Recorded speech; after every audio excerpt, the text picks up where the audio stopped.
ബിസ്മില്ലാഹിർ റഹ്മാനിർ റഹീം. അൽഹംദുലില്ലാഹി റബ്ബിൽ ആലമീൻ. വസല്ലല്ലാഹു അലാ നബീന മുഹമ്മദിൻ വഅലാ ആലിഹി വസ്വഹ്ബിഹി അജ്മഈൻ. അമ്മാ ബഅദ്. പ്രിയമുള്ള ഖുർആൻ പഠിതാക്കളെ, അസ്സലാമു അലൈക്കും വറഹ്മത്തുള്ളാഹി. പരിശുദ്ധ ഖുർആനിലെ 24-ാം അധ്യായം സൂറത്തു നൂറാണ് നമ്മൾ പഠിച്ചുകൊണ്ടിരിക്കുന്നത്. ഈ സൂറത്തിലെ 10 ആയത്തുകളാണ് ഇതിനകം നമ്മൾ മനസ്സിലാക്കിയത്.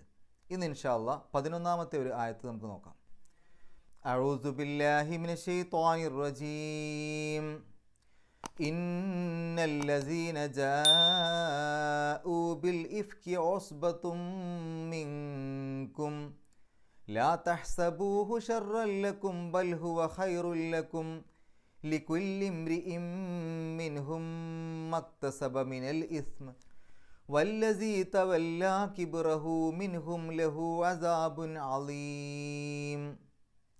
കഴിഞ്ഞ ദിവസം നമ്മൾ മനസ്സിലാക്കി, ഭാര്യ ഭർത്താക്കൾക്കിടയിൽ വ്യഭിചാര ആരോപണങ്ങൾ വന്നു കഴിഞ്ഞാൽ എങ്ങനെയാണ് അതിൻ്റെ പരിഹാരം കാണേണ്ടത് എന്നുള്ള കാര്യം. ശേഷം അള്ളാഹു പറയുന്നു, ഇന്നല്ലസീന ജാഊ ബിൽ ഇഫ്കി ഉസ്ബത്തും മിൻകും. ഇന്ന നിശ്ചയമായും, അല്ലസീന ജാഊ, ജാ എന്ന് പറഞ്ഞാൽ വന്നു എന്നാണ് അർത്ഥം. ഇദാ ജാ നസ്റുല്ലാഹി വൽ ഫത്ത്, അവിടെയൊക്കെ നമ്മൾ പഠിച്ചിട്ടുണ്ടല്ലോ. ജാ വന്നു, അത് മാദിയായ പദമാണ്, പാസ്റ്റ് ടെൻസ് ആണ്, ഭൂതകാല ക്രിയയാണ്. ജാ എന്ന് പറയുമ്പോൾ അവർ വന്നു, കുറേ പേരുണ്ടെങ്കിൽ അതിൻ്റെ മുമ്പിൽ അല്ലസീന എന്ന് ചേർക്കുമ്പോൾ, അല്ലസീന എന്ന് പറഞ്ഞാൽ അങ്ങനെയുള്ളവരായ, അല്ലെങ്കിൽ അങ്ങനെയുള്ള ഒരു കൂട്ടർ, അങ്ങനെയുള്ളവർ. അപ്പോൾ അല്ലസീന എന്ന് ജാ എന്നുള്ളതിൻ്റെ മുമ്പിൽ ചേരുമ്പോൾ വന്നവർ എന്നർത്ഥം കിട്ടും. ജാ അവർ വന്നു, അല്ലസീന അങ്ങനെയുള്ളവർ. അപ്പോൾ ജാ അല്ലസീന ജാ വന്നവർ. ബിൽ ഇഫ്കി, ഇഫ്ക്ക് എന്ന് പറഞ്ഞാൽ അപവാദം അല്ലെങ്കിൽ കള്ളവാർത്ത. ബിൽ ഇഫ്കി, ബി എന്ന് പറഞ്ഞാൽ കൊണ്ട്, ബിൽ ഇഫ്കി കള്ളവാർത്ത കൊണ്ട്, അപവാദവും കൊണ്ട്. ഒസ്ബത്തുൻ, ഒസ്ബത്ത് എന്ന് പറഞ്ഞു കഴിഞ്ഞാൽ ഒരു സംഘം. സാധാരണഗതിയിൽ 10 മുതൽ 40 വരെയൊക്കെ ആളുകളുള്ള ചെറിയ സംഘത്തിനൊക്കെയാണ് ഒസ്ബത്ത് എന്ന് പറയാറുള്ളത്. അപ്പോൾ ഒസ്ബത്തുൻ ഒരു സംഘം, ഒരു കൂട്ടം. മിൻകും നിങ്ങളിൽ നിന്നുള്ള, മിൻ എന്ന് പറഞ്ഞാൽ ഇൽ നിന്ന്, കും നിങ്ങൾ, മിൻകും നിങ്ങളിൽ നിന്നുള്ള. ഇന്നല്ലസീന ജാഊ ബിൽ ഇഫ്കി ഉസ്ബത്തും മിൻകും, അപവാദ പ്രചരണം കൊണ്ടുവന്ന അല്ലെങ്കിൽ കള്ളവാർത്തയും കൊണ്ടുവന്നവർ നിങ്ങളിൽ നിന്നുള്ള ഒരു സംഘം തന്നെയാണ്. ലാ തഹ്സബൂഹു, ഹസിബ എന്ന് പറഞ്ഞാൽ കണക്കാക്കി എന്നാണ്. ഹസിബ അത് മാദിയായ പദമാണ്, പാസ്റ്റ് ടെൻസ് ആണ്, ഭൂതകാലക്രിയയാണ്. അതിൻ്റെ മുലാരി എന്ന് പറഞ്ഞാൽ ഇപ്പോൾ നടക്കുന്നത് അല്ലെങ്കിൽ വരാൻ പോകുന്നത്, വർത്തമാനകാലക്രിയ അല്ലെങ്കിൽ ഭാവി കാലക്രിയ. യഹ്സബു, തഹ്സബു അങ്ങനെയൊക്കെയാണ് വരിക. യഹ്സബു എന്ന് പറഞ്ഞാൽ കണക്കാക്കുന്നു അല്ലെങ്കിൽ കണക്കാക്കും. തഹ്സബു നീ കണക്കാക്കും, നീ കണക്കാക്കുന്നു. തഹ്സബൂന നിങ്ങൾ കണക്കാക്കും, നിങ്ങൾ കണക്കാക്കുന്നു.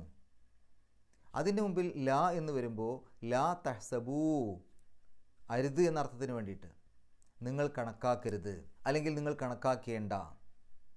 ഹു അതിനെ, ലാ തഹ്സബൂഹു നിങ്ങൾ അതിനെ കണക്കാക്കേണ്ട അല്ലെങ്കിൽ നിങ്ങൾ അതിനെ കണക്കാക്കരുത്.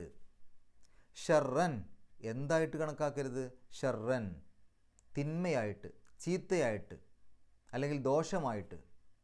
ലക്കും നിങ്ങൾക്കുള്ള, ലാ തഹ്സബൂഹു ഷർറൻ ലക്കും അത് നിങ്ങൾക്കുള്ള ഒരു ദോഷമായിട്ട് നിങ്ങൾ കണക്കാക്കരുത്, നിങ്ങളതിനെ കണക്കാക്കരുത്. ബൽ മറിച്ച് അല്ലെങ്കിൽ പക്ഷേ അല്ലെങ്കിൽ ഹുവ അത്, ഖൈറുൻ ലക്കും, ഖൈറുൻ നന്മ, ഗുണം, ലക്കും നിങ്ങൾക്കുള്ള. ബൽ ഹുവ ഖൈറുൻ ലക്കും മറിച്ച് അത് നിങ്ങൾക്കുള്ള ഗുണമാണ്, അത് നിങ്ങൾക്കുള്ള നന്മയാണ്. ലി കുല്ലിംറിഇൻ മിൻഹും, കുല്ല് എന്ന് പറഞ്ഞാൽ എല്ലാം അല്ലെങ്കിൽ എല്ലാവരും. ലി കുല്ലി എല്ലാവർക്കുമുണ്ട്. ഇംറിഇൻ മനുഷ്യൻ അല്ലെങ്കിൽ മനുഷ്യർ. ലി കുല്ലിംറിഇൻ എല്ലാ മനുഷ്യനുമുണ്ട്. മിൻഹും അവരിൽ നിന്നുള്ള, അവരിൽപ്പെട്ട, അവരിൽ നിന്നുള്ള എല്ലാവർക്കുമുണ്ട്, എല്ലാ മനുഷ്യനും ഉണ്ട്. മക്തസബ മിനൽ ഇസ്മി, മാ ഇക്തസബ എന്നാണത്. മാ അത് അല്ലെങ്കിൽ യാതൊന്ന് അല്ലെങ്കിൽ എന്താണോ അത്. ഇക്തസബ സമ്പാദിച്ചു, പ്രവർത്തിച്ചു. മാ ഇക്തസബ അവൻ സമ്പാദിച്ചത് മാ എന്ന് പറഞ്ഞാൽ അത്. അപ്പോൾ ഇക്തസബ സമ്പാദിച്ചു, മാ ഇക്തസബ സമ്പാദിച്ചത്. മിനൽ ഇസ്മി പാപത്തിൽ നിന്ന്, മിൻ എന്ന് പറഞ്ഞാൽ ഇൽ നിന്ന്, മിനൽ ഇസ്മി പാപത്തിൽ നിന്ന് അല്ലെങ്കിൽ പാപമായിട്ട്. അപ്പോൾ ഓരോ മനുഷ്യനും പാപമായിട്ട് എന്താണോ സമ്പാദിച്ചത് അത് അവനുണ്ട്. വല്ലസി തവല്ല കിബ്റഹു, വല്ലസി വാവ് ഇസ്തിനാഫിയുടെ വാവാണ്, പ്രത്യേകിച്ച് അർത്ഥം കൊടുക്കേണ്ടതില്ല. അല്ലസി തവല്ല, തവല്ല എന്ന് പറഞ്ഞാൽ ഏറ്റെടുത്തു. തവല്ല എന്നുള്ളതിന് പിന്തിരിഞ്ഞു എന്നർത്ഥമുണ്ട്, ഇവിടെ ഏറ്റെടുത്തു എന്നർത്ഥം. അപ്പോൾ അല്ലസി തവല്ല ഏറ്റെടുത്തവൻ, വല്ലസി തവല്ല ഏറ്റെടുത്തവനാകട്ടെ. എന്ത് ഏറ്റെടുത്തവൻ? കിബ്റഹു. കിബ്ർ എന്ന് പറഞ്ഞാൽ സാധാരണഗതിയിൽ കിബ്ർ എന്ന് പറയുമ്പോൾ നമ്മുടെ മനസ്സിലേക്ക് വരിക അഹംഭാവം, അഹങ്കാരം, അതൊക്കെയാണ്. കിബ്ർ ഉണ്ടെന്ന് പറയില്ലേ. പക്ഷേ കിബ്ർ എന്നുള്ളതിന് മറ്റ് അർത്ഥങ്ങളുണ്ട്. അതായത് വലിയ പങ്ക്, അതിൻ്റെ നേതൃത്വം, അങ്ങനെയൊക്കെ അർത്ഥമുണ്ട്. അപ്പോൾ കിബ്റഹു അതിൻ്റെ നേതൃത്വം, ഹു എന്ന് പറഞ്ഞാൽ അതിൻ്റെ, കിബ്റഹു അതിൻ്റെ നേതൃത്വം അല്ലെങ്കിൽ അതിൻ്റെ വലിയ പങ്ക്. എന്നാൽ കിബർ ബാഇന് ഫതഹ ഇട്ടിട്ട് കിബർ എന്നാണെങ്കിൽ അത് വാർദ്ധക്യം, വൃദ്ധൻ, ആ രൂപത്തിലുള്ള അർത്ഥമാണ് കിട്ടുക. നമ്മൾ മാതാപിതാക്കൾക്ക് വേണ്ടിയുള്ള പ്രാർത്ഥനയുടെ സമയത്ത് ഇൻദക്കൽ കിബരി അഹദഹുമ എന്ന് പറയുന്നില്ലേ, ആ രൂപത്തിൽ. വല്ലസി തവല്ല കിബ്റഹു അതിൻ്റെ നേതൃത്വം ഏറ്റെടുത്തവനാകട്ടെ. മിൻഹും അവരിൽ നിന്നുള്ള, മിൻ എന്ന് പറഞ്ഞാൽ ഇൽ നിന്ന്, ഹും അവർ, മിൻഹും അവരിൽ നിന്നുള്ള, അവരിൽ നിന്നുള്ള അതിൻ്റെ നേതൃത്വം ഏറ്റെടുത്തവനാകട്ടെ. ലഹു അവനുണ്ട് അസാബുൻ അലീമുൻ, അസാബ് ശിക്ഷ, അലീമുൻ വമ്പിച്ച വലിയ, അസാബുൻ അലീമും വമ്പിച്ച ശിക്ഷ അവനുണ്ട്. ഇനി നമുക്ക് ഈ ആയത്തിൻ്റെ ഒന്നിച്ചുള്ള അർത്ഥം പറയാം. ഇന്നല്ലസീന ജാഊ ബിൽ ഇഫ്കി ഓസ്ബത്തും മിൻകും, തീർച്ചയായും കള്ളവാർത്തയും കൊണ്ട് വന്നവർ നിങ്ങളിൽപ്പെട്ട ഒരു സംഘം തന്നെയാണ്. ലാ തഹ്സബൂഹു ഷർറല്ലക്കും ബൽ ഹുവ ഖൈറുല്ലക്കും, അത് നിങ്ങൾക്ക് ദോഷമാണെന്ന് കരുതണ്ട, മറിച്ച് അത് നിങ്ങൾക്ക് നന്മയാണ്. ലികുല്ലിംറിഇം മിൻഹും മക്തസബ മിനൽ ഇസ്മി, അവരിൽപ്പെട്ട എല്ലാവർക്കും പാപത്തിൽ നിന്ന് അവർ സമ്പാദിച്ചത് അവർക്ക് കിട്ടും. വല്ലസി തവല്ല കിബ്റഹു മിൻഹും ലഹു അസാബുൻ അലീം, അവരിൽ നിന്ന് അതിന് നേതൃത്വം നൽകിയവനാകട്ടെ അവന് വമ്പിച്ച ശിക്ഷയുണ്ട്. ഇതാണ് ഈ ആയത്തിൻ്റെ ഒന്നിച്ചുള്ള അർത്ഥം. ഇനി നമുക്ക് വിശദീകരണത്തിലേക്ക് പോകാം. ഈ ആയത്തിൽ പറഞ്ഞ കാര്യങ്ങൾ മനസ്സിലാക്കുന്നതിന് ഒരൽപ്പം ചരിത്രം നമ്മൾ മനസ്സിലാക്കേണ്ടതുണ്ട്. ബനുൽ മുസ്തലിഖ് എന്നു പേരുള്ള ഒരു ഗോത്രമുണ്ടായിരുന്നു. അവർ താമസിച്ചിരുന്നത് ഇപ്പോഴത്തെ സൗദി അറേബ്യയിലെ ജിദ്ദയുടെയും റാബിഹിൻ്റെയും ഇടയിലുള്ള ഹുദൈദ് എന്നുള്ള സ്ഥലത്താണ്. ഹുദൈദ് എന്നുള്ള സ്ഥലത്ത് മുറൈസി എന്ന് പറയുന്നൊരു തടാകമുണ്ട്. ആ തടാകത്തിൻ്റെ പരിസരത്തായിരുന്നു ഇവർ താമസിച്ചിരുന്നത്. അതുകൊണ്ട് തന്നെ ഇവരുമായിട്ടുണ്ടായ യുദ്ധത്തിന് മുറൈസി യുദ്ധം എന്നും ഹദീസുകളിൽ വന്നിട്ടുണ്ട്. ഇവർ മുസ്ലിങ്ങൾക്കെതിരെ യുദ്ധം നടത്തുന്നതിന് വേണ്ടി തയ്യാറെടുപ്പ് നടത്തിയൊരിക്കൽ, അതായത് അടുത്തുള്ള മറ്റ് ഗോത്രങ്ങളെയൊക്കെ കൂട്ടുപിടിച്ചുകൊണ്ട് മുസ്ലിങ്ങളെ ആക്രമിക്കാൻ വേണ്ടി അവർ യുദ്ധത്തിനൊരുങ്ങി. ഈ വാർത്ത നബി സല്ലല്ലാഹു അലൈഹി വസല്ലം അറിഞ്ഞു. അവർ ഇങ്ങോട്ട് വന്ന് മദീനയിൽ വെച്ച് ആക്രമണം നടത്തി കഴിഞ്ഞാൽ ഒരു വലിയ നാശനഷ്ടം അവിടെ ഉണ്ടാവും. കാരണം അവർ മുസ്ലിങ്ങളല്ലാത്തതുകൊണ്ട് തന്നെ യുദ്ധത്തിലൊക്കെ അവരെന്തും ചെയ്യും. അപ്പോൾ അങ്ങനെ വലിയൊരു നാശനഷ്ടം ഒഴിവാക്കാൻ വേണ്ടി നബി സല്ലല്ലാഹു അലൈഹി വസല്ലമയും സ്വഹാബത്തും അങ്ങോട്ട് ചെന്ന് അവരുടെ സ്ഥലത്ത് വെച്ച് അവരെ കീഴ്പ്പെടുത്താം എന്ന് തീരുമാനിച്ചു. അങ്ങനെ നബി സല്ലല്ലാഹു അലൈഹി വസല്ലമയും കൂട്ടരും അങ്ങോട്ട് പോയി. ബനുൽ മുസ്തലിഖ് ഗോത്രം താമസിക്കുന്ന ആ മുറൈസി തടാകത്തിൻ്റെ അടുത്തേക്ക് അങ്ങോട്ട് ചെന്നു. ഈ യുദ്ധത്തിനൊക്കെ പോകുന്ന സമയത്ത് അല്ലെങ്കിൽ യാത്രകളിലൊക്കെ നബി സല്ലല്ലാഹു അലൈഹി വസല്ലമ ഭാര്യമാരെ കൊണ്ടുപോകാറുണ്ട്. അപ്പോൾ ഓരോ യാത്രയിലും ഓരോ ഭാര്യയെ കൊണ്ടുപോകുന്നത് നറുക്കെടുത്തിട്ടാണ് ഏത് ഭാര്യ കൂടെ പോകണമെന്ന് തീരുമാനിക്കുക. ഈ നറുക്കെടുപ്പ് എന്നുള്ളത് ഇസ്ലാമിൽ തെറ്റായൊരു കാര്യമൊന്നുമല്ല. അതേസമയം ലോട്ടറി പോലെയുള്ള നറുക്കെടുപ്പ് തെറ്റാണ്, ഹറാമാണ്. എന്നാൽ അങ്ങനെയൊന്നും അല്ലാത്ത തരത്തിൽ ഏതെങ്കിലും ഒരു കാര്യം തീരുമാനിക്കാൻ വേണ്ടി മാത്രം ഒരു നറുക്കെടുക്കുന്നതിൽ തെറ്റൊന്നുമില്ല. ഇപ്പോൾ എല്ലാ ഭാര്യമാർക്കും ഒരേ സ്ഥാനമാണ്. അപ്പോൾ ആരെയാണ് കൂടെ കൊണ്ടുപോകേണ്ടത് എന്ന് തീരുമാനിക്കാൻ വേണ്ടി നറുക്കെടുക്കുക. അപ്പോൾ നറുക്കെടുക്കുമ്പോൾ ആരുടെ പേരാണോ വന്നത് അവരെ അന്ന് കൂടെ കൊണ്ടുപോകുന്നു. പിന്നെ അടുത്ത യാത്രയിൽ ഈ ഭാര്യ ഒഴികെ ബാക്കിയുള്ളവരിൽ നിന്ന് ഒരാളെ തിരഞ്ഞെടുക്കുന്നു. ആ തരത്തിൽ ഓരോ യാത്രയിലും ഓരോ ഭാര്യമാരെയാണ് നബി സല്ലല്ലാഹു അലൈഹി വസല്ലം കൊണ്ടുപോകാറുള്ളത്. അപ്പോൾ ഈ ഒരു യാത്രയിൽ ആയിഷ ബീവി റളിയല്ലാഹു അൻഹയ്ക്കാണ് നറുക്ക് വീണത്. അങ്ങനെ അവരായിരുന്നു നബി സല്ലല്ലാഹു അലൈഹി വസല്ലമയുടെ കൂടെ ആ യാത്രയിൽ ഉണ്ടായിരുന്നത്. അങ്ങനെ ഇവർ പോയി ആ ബനുൽ മുസ്തലിഖ് ഗോത്രത്തെ അവരവിടെ കീഴ്പ്പെടുത്തി. അവരെ എല്ലാവരെയും ആ ഗോത്രത്തെ ഒന്നിച്ച് തടവിലാക്കി. അതിനുശേഷം അവർ ആ മുറൈസി തടാകത്തിൻ്റെ അടുത്ത് ഇരിക്കുന്ന സമയത്ത് ഒരു ചെറിയൊരു പ്രശ്നമുണ്ടായി. അതായത് മുഹാജിറുകളിൽപ്പെട്ട ഒരാളും അൻസാറുകളിൽപ്പെട്ട ഒരാളും തമ്മിൽ ചെറിയൊരു വാക്കുതർക്കമുണ്ടായി. അത് വെള്ളവുമായിട്ട് ബന്ധപ്പെട്ട അവിടുന്ന് വെള്ളമെടുക്കുന്നതുമായിട്ട് ബന്ധപ്പെട്ട ഒരു വാക്കുതർക്കമാണ്. ഒരാളുടെ കാല് മറ്റൊരാളുടെ മേൽ തട്ടി എന്നൊക്കെ പറഞ്ഞ് നമ്മൾ സൂറത്തുൽ മുനാഫിഖൂൻ എടുക്കുന്ന സമയത്ത് അത് കൃത്യമായിട്ട് പറഞ്ഞിട്ടുണ്ട് അവിടെ. ഏതായാലും അങ്ങനെ ഒരു വാക്കുതർക്കം ഉണ്ടായ സമയത്ത് ഈ മുഹാജിറുകളിൽപ്പെട്ട ആൾ മറ്റ് മുഹാജിറുകളായ ആളുകളെ വിളിച്ചു, അൻസാറുകളിൽപ്പെട്ട ആൾ അൻസാറുകളെ വിളിച്ചു. ആരാണ് മുഹാജിറുകൾ നമുക്കറിയാലോ. മക്കയിൽ നിന്ന് മദീനയിലേക്ക് ഹിജറ വന്ന ആളുകളാണ് മുഹാജിറുകൾ. ഈ വന്ന ആളുകൾക്ക് വേണ്ട എല്ലാ സൗകര്യങ്ങളും മദീനയിൽ ചെയ്തു കൊടുത്ത ആളുകളാണ് അൻസാറുകൾ. അപ്പോൾ അവിടെ രണ്ട് കൂട്ടരും തമ്മിൽ പരസ്പരം അങ്ങോട്ടും ഇങ്ങോട്ടും വാക്ക് തർക്കമുണ്ടാകുന്നൊരവസ്ഥ വന്നു. പക്ഷേ അത് പെട്ടെന്ന് തന്നെ തീർന്നു. ആ സമയത്ത് കപടവിശ്വാസികളുടെ നേതാവായിട്ടുള്ള Abdullah bin Ubayy bin Salul അവിടെ വന്ന് ആ തർക്കം വീണ്ടും ആളിക്കത്തിക്കാൻ വേണ്ടി ശ്രമിച്ചു. കാരണം ഈ ബനുൽ മുസ്തലിഖ് യുദ്ധത്തിൽ വിജയിച്ചത് കപടവിശ്വാസികൾക്ക് ഒട്ടും ഇഷ്ടമായിട്ടില്ല. അവരാഗ്രഹിച്ചിരുന്നത് മുസ്ലിങ്ങൾ തോൽക്കണം എന്നാണ്. ഈ മുസ്ലിങ്ങളുടെ കൂട്ടത്തിൽ അവരുണ്ട് എങ്കിലും മുസ്ലിങ്ങൾ തോൽക്കണം, എന്നിട്ട് മുസ്ലിങ്ങൾ ഇവിടെ നിന്ന് ആ മക്കയിലേക്ക് തന്നെ തിരിച്ചു പോകണം. മക്കയിൽ നിന്ന് മദീനയിലേക്ക് വന്നവരൊക്കെ അവരുടെ സ്വന്തം നാട്ടിലേക്ക് തന്നെ തിരിച്ചു പോകണം. അങ്ങനെ ആ ഒരു നാട്ടിൽ രാജാവായി വാഴണം എന്നുള്ള ആഗ്രഹത്തോടു കൂടിയൊക്കെയാണ് Abdullahi bin Ubayy bin Salul നിന്നിരുന്നത്. അതുകൊണ്ട് തന്നെ ബനുൽ മുസ്തലിഖ് യുദ്ധത്തിൽ മുസ്ലിങ്ങൾ ജയിച്ചത് അത് കപടവിശ്വാസികൾക്ക് ഒരു വിഷമമുള്ള കാര്യമായിരുന്നു. അപ്പോൾ എന്തെങ്കിലും തരത്തിൽ പ്രശ്നങ്ങൾ ഉണ്ടാക്കുക എന്നുള്ളത് അവർക്ക് താല്പര്യമുള്ളൊരു കാര്യമാണ്. അങ്ങനെ ഈ മുഹാജിറുകളും അൻസാറുകളും തമ്മിൽ പ്രശ്നമുണ്ടായി അതങ്ങ് ഒതുങ്ങിത്തീർന്ന സമയത്ത് ഈ അബ്ദുല്ലാഹി ബിൻ ഉബൈ ബിൻ സുലൂൽ വന്ന് അതിലിടപെട്ടുകൊണ്ട് വീണ്ടും അത് പ്രശ്നം ഉണ്ടാക്കാൻ വേണ്ടി ശ്രമിച്ചു. അതായത് ആ മക്കയിൽ നിന്ന് മദീനയിലേക്ക് വന്ന് മുസ്ലിങ്ങൾക്ക് നമ്മളിവിടെ എല്ലാ കാര്യങ്ങളും ചെയ്തു കൊടുത്തു മദീനയിൽ, എന്നിട്ട് ഇപ്പോൾ ഇതാ അവർ നമുക്കെതിരെ തിരിഞ്ഞിരിക്കുന്നു, ഇവരെ നമ്മൾ തീറ്റിപ്പോറ്റിയത് ഇതിനു വേണ്ടിയിട്ടായിരുന്നോ എന്നൊക്കെയുള്ള രൂപത്തിൽ പറഞ്ഞ് വീണ്ടും അവിടെ പ്രശ്നങ്ങൾ കത്തിക്കാൻ വേണ്ടിയുള്ള ശ്രമം നടത്തും. എന്നിട്ട് അയാൾ പറഞ്ഞു, മദീനയിൽ നമ്മൾ മടങ്ങിയെത്തിക്കഴിഞ്ഞാൽ ഉറപ്പായിട്ടും പ്രതാപവാൻ ഹീനനെ അല്ലെങ്കിൽ നിന്ദ്യനെ അവിടെ നിന്ന് പുറന്തള്ളും.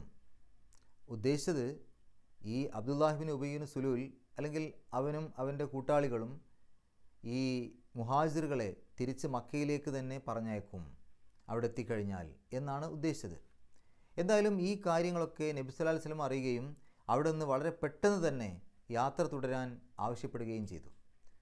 അവിടുന്ന് വളരെ പെട്ടെന്ന് യാത്ര ചെയ്തു. പിറ്റേ ദിവസം ഉച്ചവരെ പിന്നീട് എവിടെയും താവളമടിച്ചിട്ടില്ല, എവിടെയും നിന്നിട്ടില്ല. സാധാരണ അങ്ങനെ അത്രയും ദൂരം ആ രൂപത്തിൽ പോവില്ല. അപ്പോൾ ആളുകൾ നന്നായിട്ട് ക്ഷീണിച്ചു. അപ്പോൾ അങ്ങനെ ക്ഷീണിക്കണം എന്നുള്ള രൂപത്തിൽ തന്നെയാണ് യാത്ര പുറപ്പെട്ടത്. കാരണം ക്ഷീണിച്ചു കഴിഞ്ഞാൽ പിന്നെ ആളുകൾക്ക് കൂടുതലൊന്നും ഇങ്ങനെയുള്ള പ്രശ്നങ്ങളൊന്നും ഇടപെടില്ലല്ലോ. അതിനിടയ്ക്ക് എവിടെയെങ്കിലും വീണ്ടും താവളം അടിച്ചിട്ടുണ്ടായിരുന്നെങ്കിൽ അവിടെ വെച്ച് വീണ്ടും ചിലപ്പോൾ പ്രശ്നങ്ങളുണ്ടാവും. അപ്പോൾ അതില്ലാതിരിക്കാൻ വേണ്ടി തുടർച്ചയായി യാത്ര ചെയ്തുകൊണ്ടേയിരുന്നു. അങ്ങനെ മദീനക്കടുത്തുള്ളൊരു സ്ഥലത്തെത്തിയപ്പോൾ അവിടെ വിശ്രമിക്കാൻ വേണ്ടി നബി സല്ലല്ലാഹു അലൈഹി വസല്ലം പറഞ്ഞു. അങ്ങനെ അവിടെ എല്ലാവരും താവളമടിച്ചു. അങ്ങനെ അടുത്ത ദിവസം പുലരുന്നതിന് മുമ്പ് അവിടെ നിന്ന് യാത്ര തുടരാൻ അറിയിപ്പുണ്ടായി.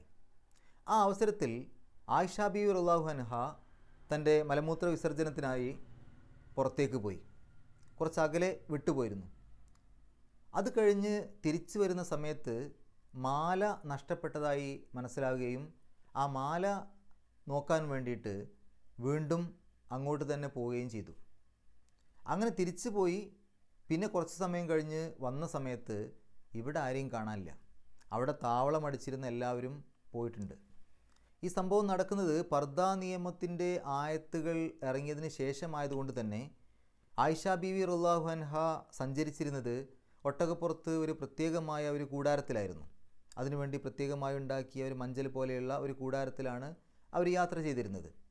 അപ്പോൾ ഈ ഒട്ടകപ്പുറത്തേക്കുള്ള ഈ കൂടാരം സ്വഹാബിമാർ എടുത്ത് ഒട്ടകപ്പുറത്തേക്ക് വെക്കുന്ന സമയത്ത് അതിനകത്ത് ആയിഷ ബീവി റളിയല്ലാഹു അൻഹ ഇല്ല എന്നുള്ള കാര്യം അവരറിഞ്ഞിട്ടില്ല. കാരണം പൊതുവേ ആയിഷ ബീവി റളിയല്ലാഹു അൻഹ വളരെ മെലിഞ്ഞ ഒരു ശരീരപ്രകൃതമായിരുന്നു. അതുകൊണ്ട് തന്നെ ഭാരം വളരെ കുറവായതുകൊണ്ട് അതിനകത്ത് ആളുണ്ടോ ഇല്ലേ എന്നുള്ളത് അവർക്ക് മനസ്സിലായിട്ടില്ല. അവരതെടുത്തു വെച്ചു. അങ്ങനെ അവർ യാത്ര തുടരുകയാണ് ചെയ്തത്.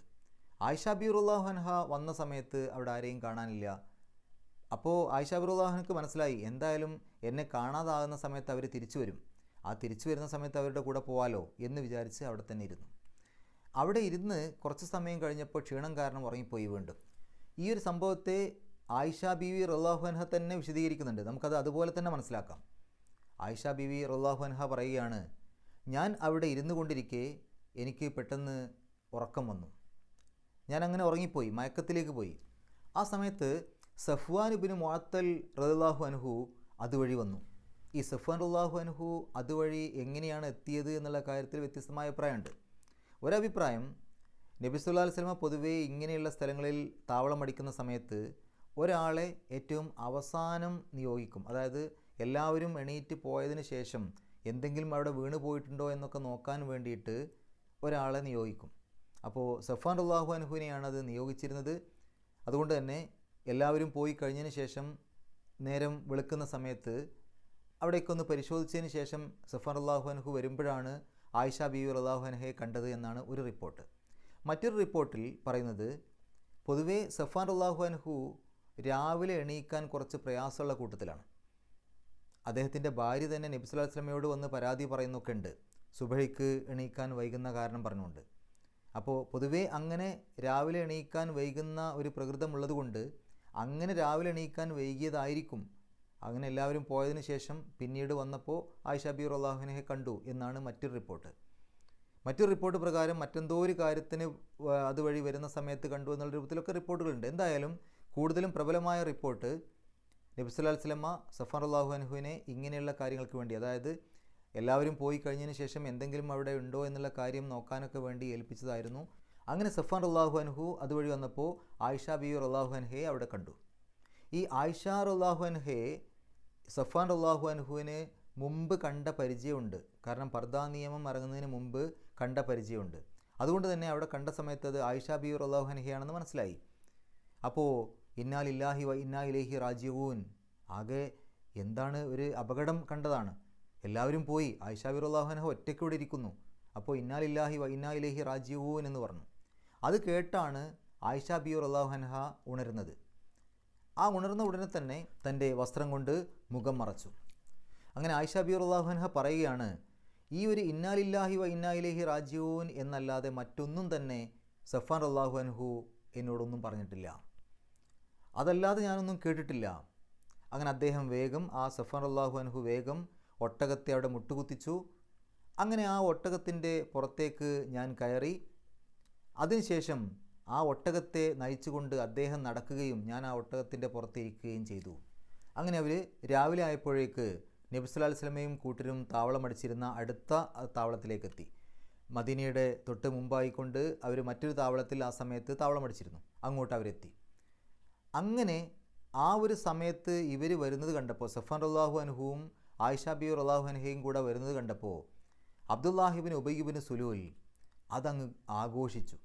അതായത് ഒരുപാട് അപവാദ പ്രചരണങ്ങൾ പറഞ്ഞു പരത്തി, ഒരുപാട് പ്രശ്നങ്ങൾ, ഒരുപാട് തരത്തിലുള്ള വ്യാജ കള്ള വാർത്തകൾ പറഞ്ഞു പരത്തി. ഇതൊന്നും ആയിഷ ബീവി റളിയല്ലാഹു അൻഹ അറിഞ്ഞിട്ടില്ല. ആയിഷ ബീവി റളിയല്ലാഹു അൻഹ പറയാണ്, എനിക്കൊരു മാസത്തോളം രോഗം പിടിപെട്ടു. ജനങ്ങളിങ്ങനെ കള്ളക്കഥകൾ ആകെ പറഞ്ഞ് പ്രചരിപ്പിച്ചു കൊണ്ടിരുന്നു. ഞാനതൊന്നും അറിഞ്ഞിട്ടുണ്ടായിരുന്നില്ല.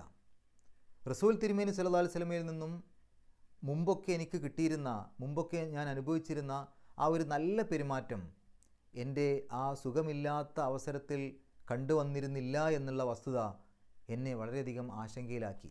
അദ്ദേഹം കടന്നു വന്ന് സലാം പറയും, എങ്ങനെയുണ്ട്, അസുഖം എങ്ങനെയുണ്ടെന്ന് ചോദിക്കുമെന്നല്ലാതെ കൂടുതൽ അടുപ്പൊന്നും കാണിക്കുന്നില്ല.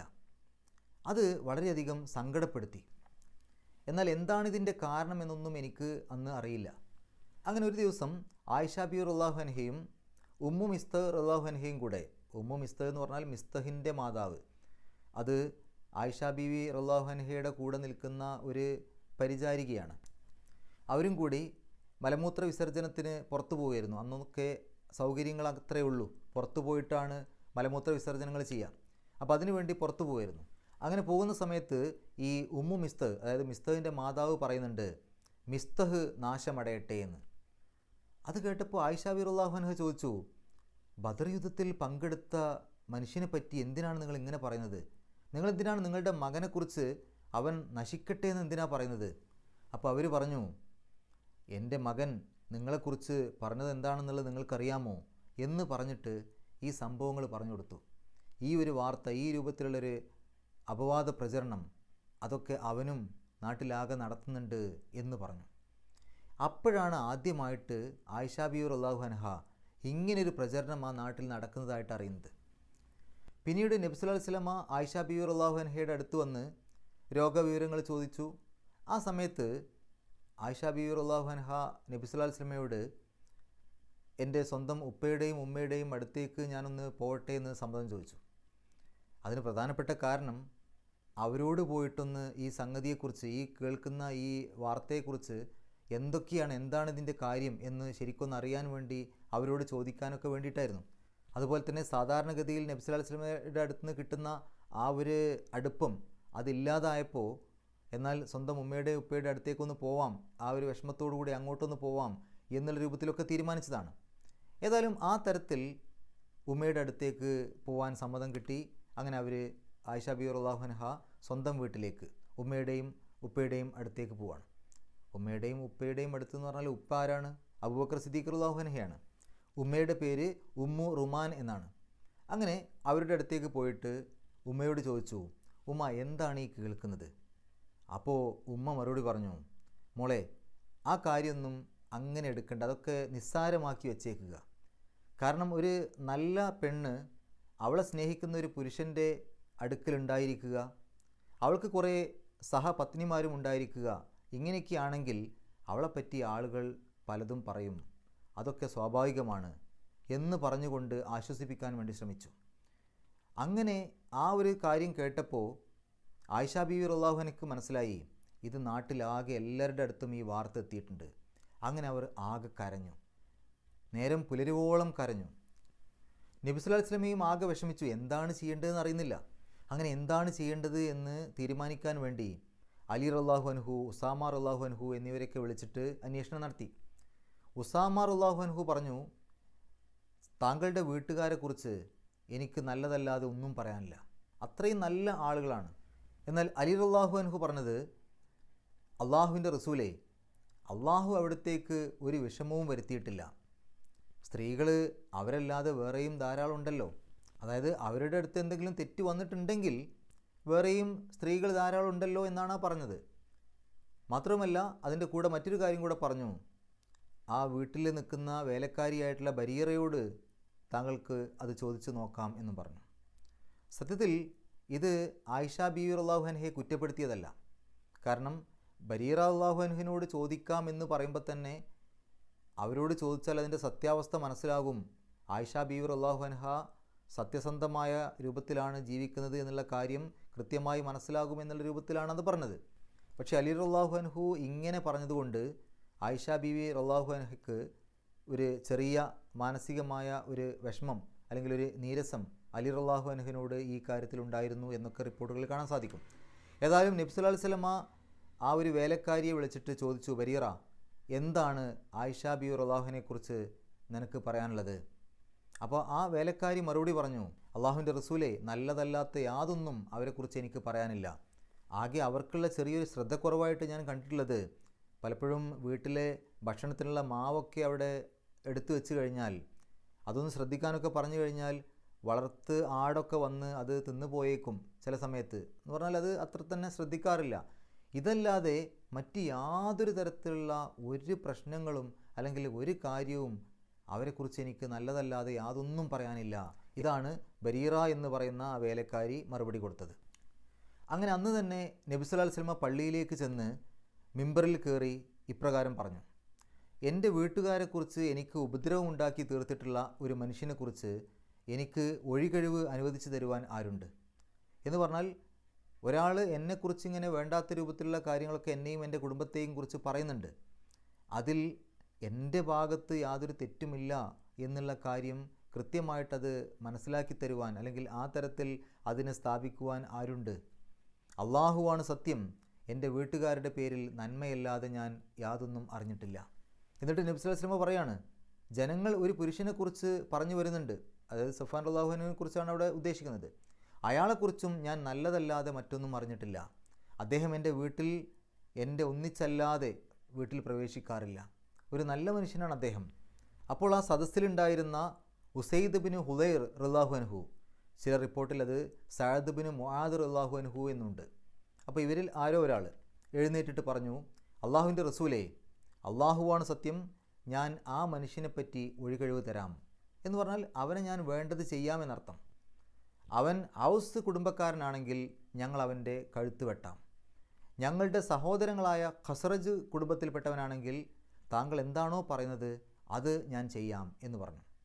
ഇത് കേട്ടപ്പോൾ സഅദ് ബിൻ ഉബാദ റളിയല്ലാഹു അൻഹു എഴുന്നേറ്റു. അദ്ദേഹം ഖസ്റജ് ഗോത്രക്കാരനാണ്. അദ്ദേഹം സഅദ് ബിൻ മുആദ് റളിയല്ലാഹു അൻഹുവിനോടായി പറഞ്ഞു, അള്ളാഹുവാണ് സത്യം, താൻ പറഞ്ഞത് കളവാണ്, താൻ അവനെ ഒന്നും ചെയ്യൂല. അങ്ങനെ പറയാനുള്ള കാരണം എന്താണെന്നറിയോ? ഈ സഅദ് ബിൻ ഉബാദ റളിയല്ലാഹു അൻഹുവിന് ഒരു വർഗബോധം കുറച്ച് കൂടുതലാണ്. അദ്ദേഹത്തിനിത് സഹിച്ചില്ല. അത് ഖസ്റജ് ഗോത്രക്കാരനാണെങ്കിലും ഞാൻ അവനെ എന്തെങ്കിലും ചെയ്യാം താങ്കൾ പറയുകയാണെങ്കിൽ എന്ന് പറഞ്ഞില്ലേ, അത് കേട്ടതോടുകൂടി ആ ഒരു സ്വന്തം വർഗത്തിനെപ്പറ്റി പറഞ്ഞപ്പോൾ ഉണ്ടായ ഒരു പ്രശ്നം, അതല്ലാതെ വേറെ തരത്തിൽ യാതൊരു കുഴപ്പമില്ല. അദ്ദേഹം ഈ മുനാഫിക്കുകളോട് കൂടെ നിൽക്കുന്ന ആളൊന്നുമല്ല. പക്ഷേ സ്വന്തം വർഗത്തെപ്പറ്റി പറഞ്ഞപ്പോൾ പെട്ടെന്ന് എടുത്തു ചാടി.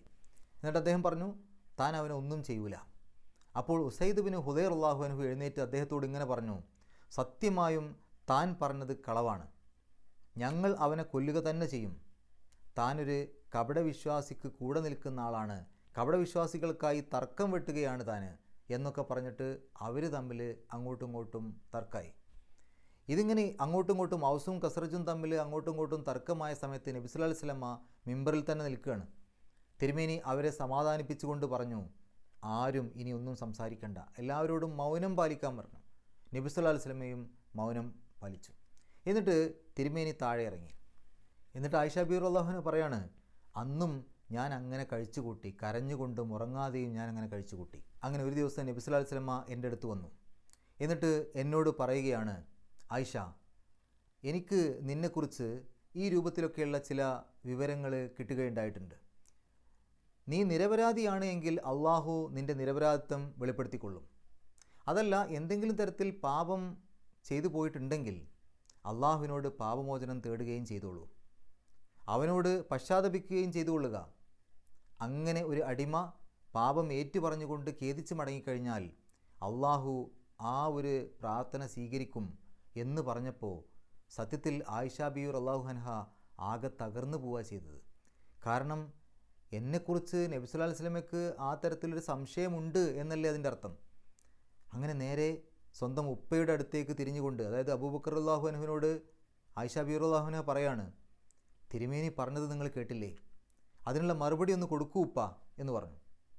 ആ സമയത്ത് ഉപ്പ പറയാണ്, അതായത് അബൂബക്കർ സിദ്ദീഖ് റളിയല്ലാഹു അൻഹു പറയാണ്, എന്താണ് പറയേണ്ടതെന്ന് എനിക്കറിയില്ല, അതിനെന്താണ് മറുപടി പറയേണ്ടതെന്ന് എനിക്കറിയില്ല. അപ്പോൾ ആയിഷ ബീവി റളിയല്ലാഹു അൻഹ ഉമ്മയുടെ അടുത്തേക്ക് തിരിഞ്ഞിട്ട് പറഞ്ഞു, ഉമ്മ നിങ്ങളെങ്കിലും റസൂലിന് മറുപടി കൊടുക്കൂ. അങ്ങനെ ആ ഉമ്മയും അതുതന്നെയാണ് പറഞ്ഞത്, എന്താണ് പറയേണ്ടതെന്ന് എനിക്കറിയില്ല എന്ന്. അങ്ങനെ രണ്ടുപേരും യാതൊരു മറുപടിയും കൊടുക്കാതായപ്പോൾ ആയിഷ ബീവി റളിയല്ലാഹു അൻഹ ആകെ തകർന്നുപോയി. എന്നിട്ട് ആയിഷ ബീവി റളിയല്ലാഹു അൻഹ പറയാണ്, അള്ളാഹുവാണ് സത്യം, എനിക്കറിയാം, ജനങ്ങൾ പറഞ്ഞുകൊണ്ടിരിക്കുന്ന ഒരു വാർത്ത നിങ്ങൾ കേട്ടു, അത് നിങ്ങളുടെ ഹൃദയങ്ങളിൽ സ്ഥലം പിടിച്ചു, നിങ്ങളത് സത്യമെന്ന് കരുതിയിരിക്കുകയാണ്. ഇനി ഞാൻ നിരപരാധിയാണെന്ന് നിങ്ങളോട് പറഞ്ഞാൽ നിങ്ങൾ എന്നെ വിശ്വസിക്കൂല. ഞാൻ നിരപരാധിയാണെന്ന് അള്ളാഹുവിന് അറിയാവുന്നൊരു കാര്യം ഞാൻ നിങ്ങളോട് സമ്മതിച്ച് തരികയാണെങ്കിൽ, അതായത് ഞാൻ തെറ്റ് ചെയ്തു എന്ന് ഞാൻ വെറുതെ അങ്ങ് പറയുകയാണെങ്കിൽ, അപ്പം നിങ്ങൾ എന്നെ വിശ്വസിക്കും. പക്ഷേ അത് കളവായിരിക്കും. അതുകൊണ്ട് അള്ളാഹുവാണ് എന്നെയും നിങ്ങളെയും കുറിച്ചൊരു ഉപമ പറയാൻ യൂസുഫ് നബി അലൈഹി സ്വലാത്തു വസ്സലാമയുടെ പിതാവിനെ, അതായത് യാക്കൂബ് നബി അലൈഹി സ്വലാത്തു വസ്സലാമയെ അല്ലാതെ ഞാൻ കാണുന്നില്ല. എന്നിട്ട് അദ്ദേഹത്തിൻ്റേതായ ഒരു വാക്ക് എടുത്തു പറഞ്ഞു, അതായത് ഫസബ്റുൻ ജമീൽ, ഇനി ഏറ്റവും നല്ലതായ ക്ഷമ തന്നെ, ഏറ്റവും നല്ല രൂപത്തിൽ ക്ഷമിക്കുക തന്നെ എന്നുള്ള അദ്ദേഹത്തിൻ്റെ വാക്കുകൾ എടുത്തു പറഞ്ഞു. അതിനുശേഷം ഞാൻ അവിടെ നിന്ന് സ്ഥലം വിട്ട് വിരിപ്പിൽ ചെന്ന് കിടന്നു. ആയിഷ ബീവി റളിയല്ലാഹു അൻഹ പറയാണ്, എനിക്കപ്പോൾ തീർച്ചയായും അറിയാമായിരുന്നു എൻ്റെ നിരപരാധിത്വം അള്ളാഹു സ്ഥാപിക്കുമെന്ന്. പക്ഷേ പാരായണം ചെയ്യപ്പെട്ടുകൊണ്ടിരിക്കുന്ന വല്ല വഹിയും, അതായത് ഖുർആൻ വാക്യവും എൻ്റെ കാര്യത്തിൽ അവതരിപ്പിച്ചേക്കുമെന്ന് ഒരിക്കലും ഞാൻ കരുതിയിട്ടില്ല. എന്നെ സംബന്ധിച്ചിടത്തോളം എന്നെപ്പറ്റി പാരായണം ചെയ്യപ്പെടത്തക്ക വല്ല വിഷയവും അള്ളാഹു അവതരിപ്പിക്കാവുന്നതിനേക്കാൾ വളരെ നിസ്സാരപ്പെട്ടതാണ് എൻ്റെ വിഷയമെന്നായിരുന്നു നിശ്ചയമായി ഞാൻ മനസ്സിലാക്കിയിരുന്നത്. അതായത് പരിശുദ്ധ ഖുർആനിലൊക്കെ വരുന്ന അത്ര വലിയൊരു വിഷയമൊന്നുമല്ല എൻ്റെ വിഷയം. എൻ്റെ ഈ ഒരു വിഷയത്തിലൊന്നും അള്ളാഹു പരിശുദ്ധ ഖുർആനിൽ ആയത്തൊന്നും ഇറക്കൂല എന്നൊക്കെയാണ് ഞാൻ വിചാരിച്ചിരുന്നത്. മറിച്ച് റസൂൽ കരീം സല്ലല്ലാഹു അലൈഹി വസല്ലമയ്ക്ക് ഒരു പക്ഷേ സ്വപ്നത്തിൽ എന്തെങ്കിലുമൊക്കെ തെളിവുകൾ കാണിച്ചു കൊടുക്കും, അതിൻ്റെ സത്യാവസ്ഥ കാണിച്ചു കൊടുക്കും എന്നൊക്കെയായിരുന്നു ഞാൻ വിചാരിച്ചിരുന്നത്. എന്നിട്ട് അള്ളാഹുവാണ് സത്യം, തിരുമേനി ആ സദസ്സ് വിട്ടുപോയിട്ടില്ല. അതായത് ആ ഒരു സമയത്ത് തിരുമേനി അവിടെ തന്നെ ഉണ്ട്, സല്ലല്ലാഹു അലൈഹി വസല്ലം അവിടെ തന്നെ ഉണ്ട്. ആ സമയത്ത് വീട്ടിൽ ആരും പുറത്തു പോയിട്ടില്ല. ആയിഷ ബീവി റളിയല്ലാഹു അൻഹ പറയാണ്, അപ്പോഴേക്കും അതാ അള്ളാഹു അവൻ്റെ പ്രവാചകന് വഹി അവതരിപ്പിക്കുകയാണ്. നബി സല്ലല്ലാഹു അലൈഹി വസല്ലമയുടെ നെറ്റിത്തടങ്ങളിലൊക്കെ വിയർപ്പുകൾ ഇങ്ങനെ പൊടിയാൻ തുടങ്ങി. കാരണം ഏത് തണുപ്പ് സമയത്താണെങ്കിൽ പോലും വഹി ഇറങ്ങുന്ന സമയത്ത് നബി സല്ലല്ലാഹു അലൈഹി വസല്ലമയുടെ നെറ്റിത്തടത്തിൽ നിന്ന് വിയർപ്പൊക്കെ വരും, അതിൻ്റെ ആ ഭാരം കാരണം. അങ്ങനെ നബി സല്ലല്ലാഹു അലൈഹി വസല്ലമയ്ക്ക് ഈ 11-ാമത്തെ ആയത്ത് മുതൽ 20-ാമത്തെ ആയത്ത് വരെയുള്ള ആയത്തുകൾ ഇറങ്ങി. ആ 10 ആയത്തുകൾ അള്ളാഹു അവതരിപ്പിച്ചു. അങ്ങനെ ആ ഒരു വഹി ഇറങ്ങിയ ഉടനെ നബി സല്ലല്ലാഹു അലൈഹി വസല്ലമ ചിരിച്ചുകൊണ്ട് പറയാണ്, ആയിഷ, അള്ളാഹുവിനെ സ്തുതിച്ചു കൊള്ളുക, അവൻ നിനക്ക് നിരപരാധിത്വം നൽകിയിരിക്കുന്നു. അപ്പോൾ എൻ്റെ മാതാവ് എന്നോട് പറഞ്ഞു, അതായത് ആയിഷ ബീവി റളിയല്ലാഹു അൻഹ പറയാണ്, എൻ്റെ ഉമ്മ എന്നോട് പറഞ്ഞു, മകളെ എഴുന്നേറ്റ് റസൂൽ കരീം സല്ലല്ലാഹു അലൈഹി വസല്ലമയുടെ അടുത്തേക്ക് ചെന്ന് അദ്ദേഹത്തോട് നന്ദി പറയൂ. ആ സമയത്ത് ആയിഷ ബീവി റളിയല്ലാഹു അൻഹ പറഞ്ഞു, ഞാൻ നിങ്ങൾക്കോ അല്ലെങ്കിൽ റസൂലിനോ ഒന്നും തന്നെ നന്ദി പറയുകയില്ല. കാരണം എൻ്റെ നിരപരാധിത്വം വെളിപ്പെടുത്തിയത് അള്ളാഹു ആകുന്നു. ആ അള്ളാഹുവിന് മാത്രമാണ് ഞാൻ സ്തുതിക്കുക, ആ അള്ളാഹുവിന് മാത്രമാണ് ഞാൻ നന്ദി പറയുക എന്ന് പറഞ്ഞു. എന്നിട്ട് ആയിഷ ബീവി റളിയല്ലാഹു അൻഹ പറയാണ്, എൻ്റെ വിഷയത്തിൽ ഈ ആയത്തുകൾ അവതരിച്ചതിന് ശേഷം അബൂബക്കർ റളിയല്ലാഹു അൻഹു, അദ്ദേഹമായിരുന്നു ഈ ദാരിദ്ര്യത്തെയും കുടുംബത്തെയും ഒക്കെ കരുതി മിസ്തഹ് അസാസക്ക് ചെലവ് കൊടുത്തിരുന്നത്. ആ അദ്ദേഹത്തിൻ്റെ കാര്യത്തിൽ ഇനി ഞാൻ യാതൊരു ചെലവിനും കൊടുക്കുകയില്ല എന്ന് അബൂബക്കർ റളിയല്ലാഹു അൻഹു പറഞ്ഞു. പക്ഷെ അതുമായി ബന്ധപ്പെട്ട് ഈ സൂറത്തിലെ 22-ാമത്തെ ആയത്ത് അള്ളാഹു അവതരിപ്പിച്ചപ്പോൾ പിന്നീട് അബൂബക്കർ സിദ്ദീഖ് റളിയല്ലാഹു അൻഹു ആ തീരുമാനം തിരുത്തി. ഏതായാലും ഈ ഒരു കള്ളപ്രചരണം നടത്തുന്ന കാര്യത്തിൽ Abdullah bin Ubayy, Zaid bin Rifa, Mistah bin Uthatha, Hassan bin Thabit, Hamna bint Jahsh, ഇവരുടെ പേരുകളാണ് റിപ്പോർട്ടുകളിൽ കാണുന്നുള്ളൂ. മറ്റുള്ള ആളുകളുടെ പേരുകളൊന്നും റിപ്പോർട്ടുകളിൽ കാണുന്നില്ല. ഏതായാലും ഇതിൽ ആദ്യം പറഞ്ഞ 2 പേര് മുനാഫിക്കുകളാണ്, കപടവിശ്വാസികളാണ്. ബാക്കി 3 പേര് മുസ്ലിങ്ങളാണ്, അവർ നല്ല മുസ്ലിങ്ങളാണ്, അവർ ഇതിൽ പെട്ടുപോയതാണ്. അതായത് എല്ലാവരും ഇങ്ങനെ പറഞ്ഞ കൂട്ടത്തിൽ അറിയാതെ പെട്ടുപോയതാണ്.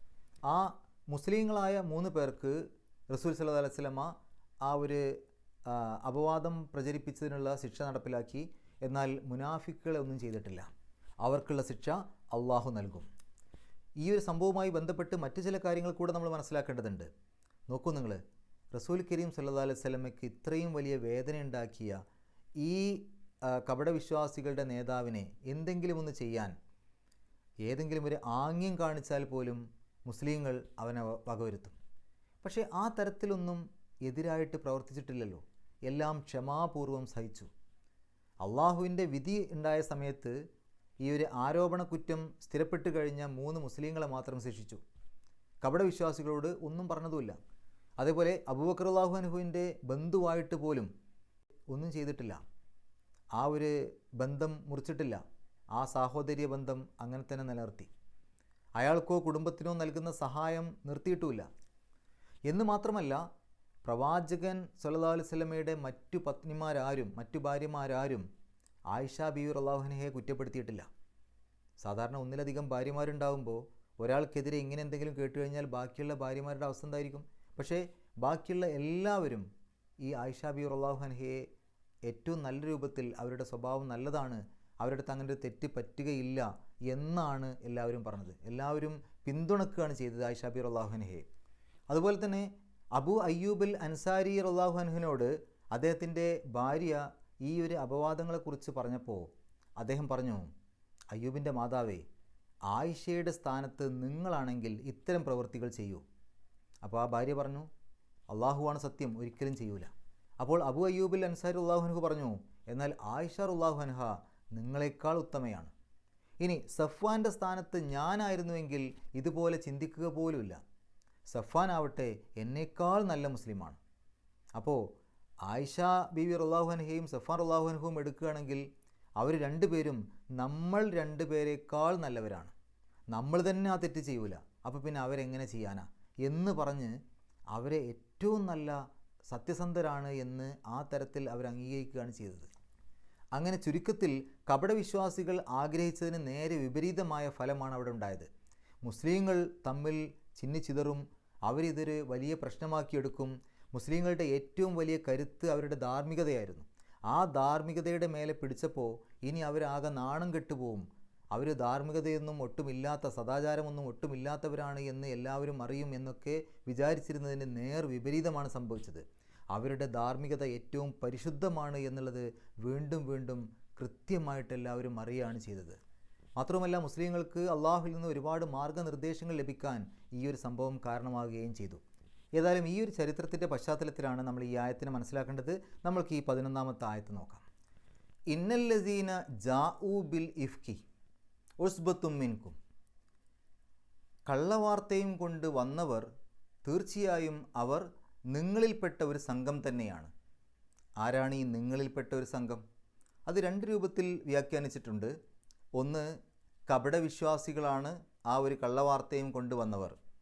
അപ്പോൾ സ്വാഭാവികമായിട്ടും ആ കപടവിശ്വാസികൾ നബി സല്ലല്ലാഹു അലൈഹി വസല്ലമയുടെ സംഘത്തിലുണ്ടല്ലോ, ആ ഒരു യുദ്ധത്തിന് അവരും കൂടെ ഉണ്ടല്ലോ. അപ്പോൾ ആ ഒരു സംഘത്തിൽപ്പെട്ട, നിങ്ങളുടെ കൂട്ടത്തിൽപ്പെട്ടവർ തന്നെയാണ് ഈ ഒരു പ്രശ്നങ്ങൾ, ഈ ഒരു കള്ളവാർത്തയും കൊണ്ടുവന്നവർ. രണ്ടാമതൊരു വ്യാഖ്യാനം, മുസ്ലിങ്ങളിൽ ചില ആളുകളും അതിൽ പങ്കാളികളായിട്ടുണ്ട്, അറിയാതെ അവരും അതിൽ പെട്ടുപോയിട്ടുണ്ട്, ആ രൂപത്തിൽ അവരും പ്രചരണം നടത്തിയിട്ടുണ്ട്. അപ്പോൾ നിങ്ങളുടെ കൂട്ടത്തിൽ നിന്നുള്ള ചില ആളുകൾ തന്നെയാണ് ഇത് പ്രചരിപ്പിക്കുന്നത്, ആ മുസ്ലിങ്ങളെ ഉദ്ദേശിച്ചിട്ടാണ് പറഞ്ഞത് എന്നുള്ള രൂപത്തിലും അഭിപ്രായമുണ്ട്. ഭൂരിപക്ഷ അഭിപ്രായ പ്രകാരം കപടവിശ്വാസികളെയാണ് അവിടെ ഉദ്ദേശിക്കുന്നത്. ലാ തഹ്സബൂഹു ശർറല്ലക്കും ബൽ ഹുവ ഖൈറുല്ലക്കും. അത് നിങ്ങൾക്ക് ദോഷമാണെന്ന് നിങ്ങൾ കരുതണ്ട, മറിച്ച് അത് നിങ്ങൾക്ക് നന്മയാണ്. എന്താണ് അത് ദോഷമാണെന്ന് കരുതണ്ട, അത് നന്മയാണെന്ന് അള്ളാഹു പറയാനുള്ള കാരണം? അതിലൊരുപാട് ഹിക്മത്തുകളുണ്ടാവും, ഒരുപാട് കാര്യങ്ങളുണ്ടാവും നമുക്കറിയാത്തത്. പക്ഷെ നമ്മൾക്ക് ആലോചിച്ച് കഴിഞ്ഞാൽ തന്നെ മനസ്സിലാകുന്ന ചില കാര്യങ്ങളുണ്ട്. ഒരുപാട് നേട്ടങ്ങൾ ഈ ഒരു സംഭവത്തോടു കൂടി മുസ്ലിം ലോകത്തിന് ലഭിച്ചിട്ടുണ്ട്. ഒന്ന് നോക്കൂ നിങ്ങൾ, അള്ളാഹുവിൻ്റെ ഏറ്റവും ഇഷ്ടപ്പെട്ട അടിമ, അഷ്റഫുൽ ഖൽക്ക് റസൂലുള്ളാഹി സ്വല്ലല്ലാഹു അലൈഹി വസല്ലമ, അത്രയും മനുഷ്യന്മാരുടെ കൂട്ടത്തിൽ ഏറ്റവും ഉത്തമനായിട്ട് പോലും അള്ളാഹു അറിയിച്ചു കൊടുക്കാതെ ഒരു കാര്യം സ്വന്തമായിട്ട് അറിയാൻ നബി സല്ലല്ലാഹു അലൈഹി വസല്ലമക്ക് കഴിവില്ല. അങ്ങനെ അറിയുമായിരുന്നെങ്കിൽ ഈ ഒരു പ്രശ്നം ഇത്ര നീണ്ടുപോകില്ലല്ലോ. നബി സല്ലല്ലാഹു അലൈഹി വസല്ലമ പറയുമായിരുന്നല്ലോ അങ്ങനെ ഒന്നും സംഭവിച്ചിട്ടില്ല എന്നുള്ളത്. അപ്പോൾ മറഞ്ഞ കാര്യങ്ങൾ അറിയാൻ നബി സല്ലല്ലാഹു അലൈഹി വസല്ലമക്ക് പോലും കഴിഞ്ഞിട്ടില്ല. അള്ളാഹു അറിയിച്ചു കൊടുക്കുന്ന, വഹയിലൂടെ അറിയിച്ചു കൊടുക്കുന്ന കാര്യങ്ങളല്ലാതെ സ്വന്തമായിട്ട് എന്തെങ്കിലും ഒരു കാര്യം അതിൻ്റെ ആ മറഞ്ഞ അവസ്ഥയിൽ അതിനെന്താണ് സംഭവിക്കുന്നത് അല്ലെങ്കിൽ എന്താണ് അതിൻ്റെ യാഥാർത്ഥ്യം എന്ന് പറയാൻ നബി സല്ലല്ലാഹു അലൈഹി വസല്ലമക്ക് പോലും കഴിയില്ല എന്നുള്ള ഒരു കാര്യം മനസ്സിലാക്കാൻ സാധിക്കും. മറ്റൊന്ന്, കൂട്ടത്തിൽ തന്നെയാണ് ശത്രുക്കൾ ഉള്ളത് എന്ന് അള്ളാഹു അവിടെ പറയാണ്. ഈ ഒരു സംഘത്തിൽ നിങ്ങളോടൊപ്പം തന്നെ ശത്രുക്കളുണ്ട്. എന്താണ് ഈ കൂട്ടത്തിൽ ഉള്ള ശത്രുക്കളുടെ പ്രത്യേകത? മറ്റ് ശത്രുക്കൾ, പുറമേ നിന്നുള്ള ശത്രുക്കളെയാണെങ്കിൽ നമുക്ക് കരുതിയിരിക്കാം, അവരുടെ വരവും കാര്യങ്ങളൊക്കെ നമുക്ക് പ്രതീക്ഷിച്ചിരിക്കാം, കരുതിയിരിക്കാം, അവർക്കെതിരെ പോരാടാം. പക്ഷെ സ്വന്തം കൂട്ടത്തിൽ തന്നെ ശത്രുക്കളുണ്ടെങ്കിൽ അവരെ തടയാൻ നല്ല പ്രയാസമാണ്. അതുകൊണ്ട് കപടവിശ്വാസികൾ നിങ്ങളുടെ കൂടെ ഉള്ളിടത്തോളം കാലം നിങ്ങൾ നന്നായിട്ട് കരുതിയിരിക്കണം. നിങ്ങളുടെ കൂടെ തന്നെ ആ ശത്രുക്കളുണ്ട്, നിങ്ങൾ വിചാരിച്ച പോലെയല്ല കാര്യങ്ങൾ വരിക. അതുകൊണ്ട് അവരെ നന്നായിട്ട് കരുതിയിരിക്കണം എന്ന ഒരു പാഠം, ഒരു വലിയ പാഠം മുസ്ലിം ലോകത്തിന് ഈ ഒരു സംഭവത്തോടു കൂടി കൃത്യമായിട്ട് മനസ്സിലാവുകയാണ്. മൂന്നാമതൊരു കാര്യം, ആൺ പെൺ ഇടപെടലുകളിൽ വരുത്തേണ്ട ശ്രദ്ധകൾ. ചെറിയ ഒരു പാകപ്പിഴവ് പോലും പലതരത്തിലുള്ള കള്ളവാർത്തകളും പ്രചരിക്കാൻ കാരണമാകും. അതുകൊണ്ട് അത്തരം കാര്യങ്ങളിൽ എത്രത്തോളം സൂക്ഷ്മത പാലിക്കണം എന്നുള്ള വലിയ ഒരു പാഠം ഇതിൽ നിന്ന് മനസ്സിലാക്കാൻ സാധിക്കും. അതുപോലെ തന്നെ ലോകാവസാനം വരെയുള്ള എല്ലാ ആളുകൾക്കും ഒരു പാഠമായിക്കൊണ്ട് പരിശുദ്ധ ഖുർആനിൽ കിടക്കുകയാണ് ഈ ഒരു വിഷയം. അതായത് മുസ്ലിമീങ്ങളുടെ സത്യസന്ധതയും കപടവിശ്വാസികളുടെ യഥാർത്ഥ മുഖവും അതവിടെ കിടക്കുകയാണ്. അതുകൊണ്ട് ലോകാവസാനം വരെയുള്ള എല്ലാ ആളുകൾക്കും, പരിശുദ്ധ ഖുർആൻ വായിക്കുന്ന എല്ലാ ആളുകൾക്കും കൃത്യമായിട്ട് മനസ്സിലാക്കാൻ സാധിക്കും മുസ്ലിം സമൂഹം കൈക്കൊണ്ട ഏറ്റവും സുന്ദരമായ ആ ഒരു വ്യക്തിശുദ്ധി. അതേസമയം കപടവിശ്വാസികൾ വളരെ നീചമായ രൂപത്തിൽ അതിനെ എതിർത്തതും.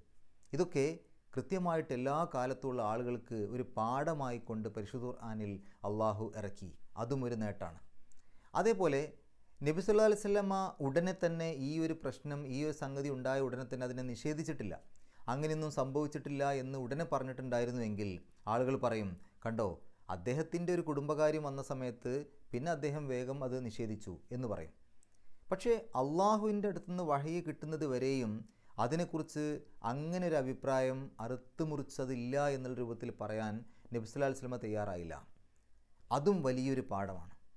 അതേപോലെ തന്നെ മറ്റൊരു കാര്യം, വളരെ വലിയ ക്ഷമ മുസ്ലിം സമൂഹവും ആയിഷ ബിബി റളിയല്ലാഹു അൻഹയും നബി സല്ലല്ലാഹു അലൈഹി വസല്ലമയും ഒക്കെ കൈക്കൊണ്ട ആ ഒരു അവസ്ഥയെ നമുക്ക് തിരിച്ചറിയാൻ സാധിക്കും. ഇത്തരം വലിയൊരു പ്രശ്നമുണ്ടായിട്ട് എല്ലാവരും വളരെ ക്ഷമയോടുകൂടിയാണ് ആ ഒരു കാര്യത്തെ നേരിട്ടത് എന്ന് അതും ഒരു വലിയ പാഠമായിട്ട് മുസ്ലിം സമൂഹത്തിന് ലഭിച്ചതാണ്. അപ്പോൾ ഒരുപാട് നേട്ടങ്ങൾ ഈ ഒരു സംഭവത്തോടു കൂടി മുസ്ലിം ലോകത്തിന് കിട്ടിയിട്ടുണ്ട്. മാത്രമല്ല മുസ്ലിം സമൂഹത്തിൻ്റെ ഒന്നിച്ചുള്ള ആ ഒരു യശസ്സ്, ആ ഒരു പ്രൗഢി, അത് ലോകത്തിൻ്റെ മുമ്പിൽ കൂടുതൽ ഉയരുകയാണ് ചെയ്തത്, കൂടുതൽ തെളിമയുള്ളതാവുകയാണ് ചെയ്തത്. അതുവരെ ഇല്ലാത്ത തരത്തിൽ അത്രയധികം ആ ഒരു വ്യക്തിശുദ്ധിയും അവരുടെ ധാർമ്മികതയും ഒക്കെ എല്ലാവർക്കും കൃത്യമായിട്ട് ബോധ്യപ്പെടുകയാണ് ചെയ്തത്. അതും ഒരു വലിയ നേട്ടം തന്നെയാണ്. ഇനി ഇതൊന്നുമല്ലാത്ത മറ്റൊരുപാട് നേട്ടങ്ങളുണ്ടാവാം. നമുക്ക് ഒറ്റനോട്ടത്തിൽ മനസ്സിലാകുന്ന തരത്തിലുള്ള കുറച്ച് കാര്യങ്ങളാണ് സൂചിപ്പിച്ചത്.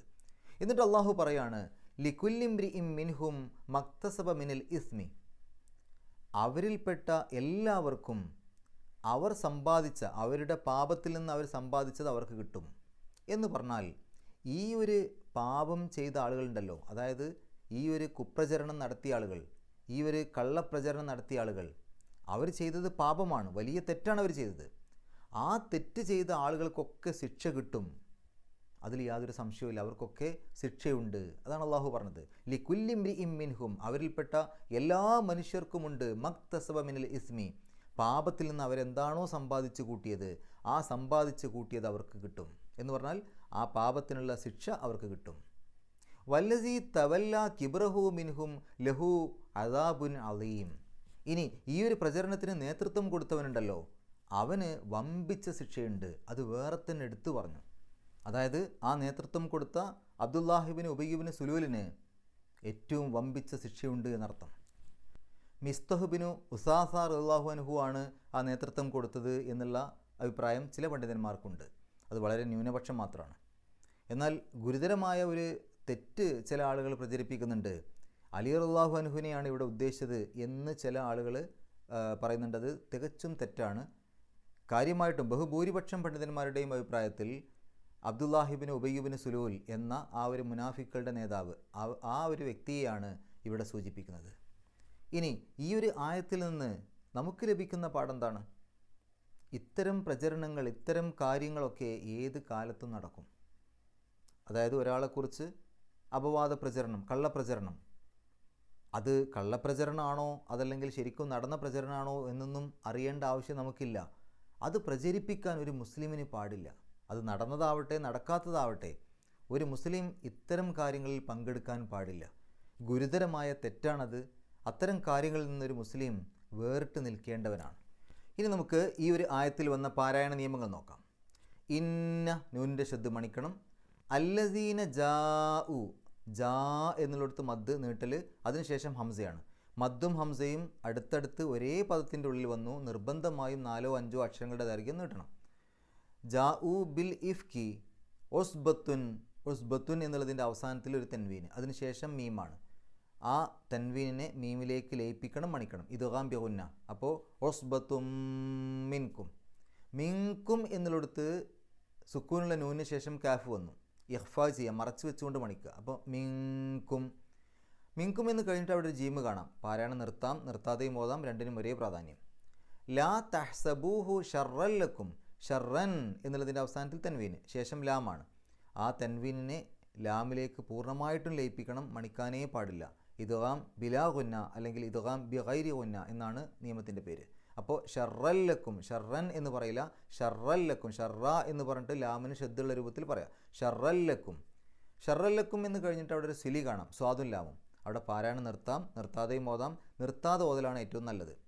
ബൽ ഹുവ ഖൈറുല്ലക്കും, നേരത്തെ ഷർറല്ലക്കും എന്ന് പറഞ്ഞാൽ അതേപോലെ ഇവിടെ ഖൈറുല്ലക്കും, ഖൈറുൻ എന്നുള്ളതിൻ്റെ അവസാനത്തിൽ തൻവീന്, അതിനുശേഷം ലാമാണ്. ആ തൻവീനിനെ ലാമിലേക്ക് പൂർണ്ണമായിട്ടും ലയിപ്പിക്കുക, മണിക്കാനേ പാടില്ല. അപ്പോൾ ഖൈറു എന്ന് പറഞ്ഞിട്ട് ലാമിന് ശബ്ദ് പറയാം. ഖൈറുല്ലക്കും, ഖൈറുൻ എന്ന് പറയില്ല, ഖൈറുല്ലക്കും. ഖൈറുല്ലക്കും എന്ന് കഴിഞ്ഞിട്ട് അവിടെ ജീമ് കാണാം, പാരായണം നിർത്താം, നിർത്താതെയും ഓതാം, രണ്ടിനും ഒരേ പ്രാധാന്യം. ലികുല്ലിംറിഇൻ, ഇംറിഇൻ എന്നുള്ളിടത്ത് റാഇന് കസ്റാണ്, രീ എന്നുള്ള ഉച്ചാരണം കൊടുക്കുക. ഇംറിഇൻ എന്നുള്ളതിൻ്റെ അവസാനത്തിൽ തൻവീന്, ആ തൻവീന് ശേഷം മീമാണ് വന്നത്. അപ്പോൾ ഇംറിഇം മിൻഹും, ആ തൻവീനിനെ മീമിലേക്ക് ലയിപ്പിക്കുക, മണിക്കുക. ഇദ്ഗാം ബിഗുന്ന, ഇംറിഇം മിൻഹും. മിൻഹും എന്നെടുക്കുമ്പോൾ അവിടെ സുക്കൂനുള്ള നൂനിന് ശേഷം ഹാ വന്നു, ഇൽഹാറാണ് നിയമം, വെളിവാക്കി കേൾക്കണം നൂനിനെ. മിൻഹും, മിൻഹും എന്നുള്ളതിൻ്റെ അവസാനത്തിൽ മീമ്, ശേഷം മക്തസബ എന്നുള്ളതിൻ്റെ തുടക്കത്തിലും മീമ്. ആ രണ്ട് മീമിനെയും കൂടെ ഒന്നിച്ച് ഷദ്ദുള്ള ഒരൊറ്റ മീമായിട്ട് മണിച്ചുകൊണ്ട് പറയാം. അപ്പോൾ മിൻഹും മക്തസബ, മക്തസബ മിനൽ ഇസ്മി എന്ന് കഴിഞ്ഞിട്ട് അവിടെ ഒരു ജീമ് കാണാം, പാരായണം നിർത്താം, നിർത്താതെയും ഓതാം, രണ്ടിനും ഒരേ പ്രാധാന്യം. നിർത്തുകയാണെങ്കിൽ ഇസ്മ് എന്നുള്ള ആ മീമിന് സുക്കൂനിട്ടിട്ട് നിർത്തണം. നിർത്താതെ ഓതുകയാണെങ്കിൽ അവിടെ എഴുതിയ പോലെ ഇസ്മി എന്ന് ആ എഴുതിയ പോലെ തന്നെ ഓതിയിട്ടാണ് പോവുക. വല്ലസി തവല്ല കിബ്റഹു, ബാഇന് സുക്കൂന് കൽക്കലത്തിൻ്റെ അക്ഷരമാണ്, എടുത്ത് പറയണം. കിബ്റഹു, കിബ്റഹു എന്നുള്ളതിൻ്റെ അവസാനത്തിൽ ഹാ ഉലമീർ, അതിൻ്റെ മുമ്പും ശേഷവുമുള്ള അക്ഷരങ്ങൾക്ക് ഹർക്കത്തുണ്ട്, അതുകൊണ്ട് ഒരു രണ്ടക്ഷരത്തിൻ്റെ ദൈർഘ്യം നീട്ടണം. കിബ്റഹു, അത് സൂചിപ്പിക്കാൻ ഒരു വാവ് അവിടെ ഇട്ട് കൊടുത്തിട്ടുണ്ട്. മിൻഹും, വീണ്ടും ഹാഇൻ്റെ മുമ്പ് സുക്കൂനിലെ നൂന് ഇൽഹാർ ചെയ്യണം, വെളിവാക്കി കേൾക്കണം ശബ്ദം. മിൻഹും. ലഹു, അവിടെ ഹാ ഉലമീർ, മുമ്പും ശേഷമുള്ള അക്ഷരങ്ങൾക്ക് ഹർക്കത്തുണ്ട്, ആ ഹാ ഉലമീറിനെ രണ്ടക്ഷരത്തിൻ്റെ ദൈർഘ്യം നീട്ടുക, അതിനെ സൂചിപ്പിക്കാൻ ഒരു ചെറിയ വാവ് അവിടെ ഇട്ട് കൊടുത്തിട്ടുണ്ട്. ലഹു. അസാബുൻ അലീമുൻ, അസാബ് എന്ന് പറയുമ്പോൾ അതിൻ്റെ അവസാനത്തിൽ തൻവീനുണ്ട്, ശേഷം ഐനാണ്. ഐനിൻ്റെ മുമ്പ് തൻവീന് വന്നാൽ ആ തൻവീനിനെ ഇൽഹാർ ചെയ്യണം, വെളിവാക്കി കേൾക്കണം. അപ്പോൾ അസാബുൻ, അസാബുൻ, ഉൻ എന്നുള്ള ശബ്ദം പുറത്തേക്ക് കേൾക്കണം. അലീമുൻ, അവിടെ പാരായണം അവസാനിക്കുകയാണ്, ആ മീമിന് സുക്കൂനിട്ടിട്ട് നിർത്തുക. തൊട്ട് മുമ്പുള്ള ആ ഒരു നീട്ടൽ 6 അക്ഷരങ്ങളുടെ ദൈർഘ്യം വരെ വേണമെങ്കിൽ നീട്ടാം, മദ് ആരിലാണത്. നമുക്ക് ഈ ആയത്തൊന്ന് പാരായണം ചെയ്യാം, ശേഷം ഗ്രാമർ പറയാം. അഊദു ബില്ലാഹി മിനശ് ശൈത്വാനിർ റജീം. ഇന്നല്ലസീന ജാഊ ബിൽ ഇഫ്കി ഉസ്ബത്തും മിൻകും ലാ തഹ്സബൂഹു ശർറൻ ലക്കും ബൽ ഹുവ ഖൈറുൽ ലക്കും ലികുല്ലി ഇംറിഇം മിൻഹും മക്തസബ മിനൽ ഇസ്ം വല്ലസീ തവല്ലാ കിബ്റഹു മിൻഹും ലഹു അസാബുൻ അലീം. ഗ്രാമർ നോക്കുകയാണെങ്കിൽ ഇന്നല്ലസീന ജാഉ ബിൽ ഇഫ്കി, ബി എന്നുള്ളത് ഹർഫ് ജറാണ്. ബിക്ക് ശേഷം വരുന്ന ഇസ്മുകൾക്ക് ജറ് കിട്ടും, സാധാരണ കസർ കൊണ്ടോ കസർ തൻവീനോ കൊണ്ടോ. അതുകൊണ്ടാണ് ഇഫ്കി എന്നുള്ളതിൻ്റെ അവസാനത്തിൽ കസറിട്ടത്, ബി വന്നതുകൊണ്ടാണ്. ബിസ്മി എന്നല്ലേ പറയാം, ബിസ്മു എന്ന് പറയില്ലല്ലോ. അതേപോലെ ബിൽ ഇഫ്കി.